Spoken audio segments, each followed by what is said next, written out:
Okay.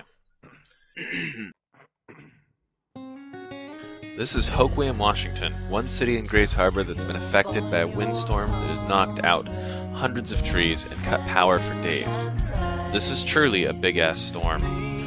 Hasn't been that bad though, the Safeway stayed open, even sold ice. Also on Wednesday morning, power returned to many homes here in Hoquiam, although Aberdeen is still largely dark. Also, a lot of us have natural gas for heat and hot water, which stayed on. And we've been walking around, checking on each other, just looking around. It's a real sense of community.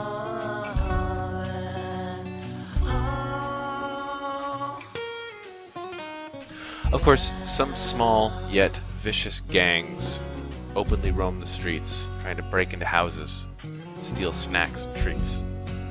This reporter witnessed a pair of thrilling rescues from a tree earlier today, in spite of these gangs.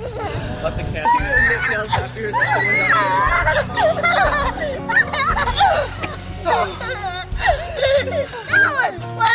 My in-laws' roof blew off. The peaks all meet in a square shape on top. During the storm, the square shape got lifted right off, flew a few houses down where it cut power lines, hit one house, mangled a fence, and finally ended the life of a rhododendron plant.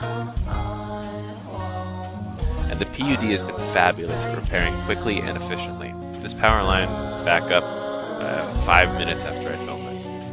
They're a really great utility. I am thankful for them. Still no school today, but we're looking forward to getting back to life normally soon. And this last clip, I will leave you with the wind's sounds as I was standing trying to film the Chehalis River. And it doesn't look that mean in this footage, but believe me, man, that thing was mean. Thanks a lot.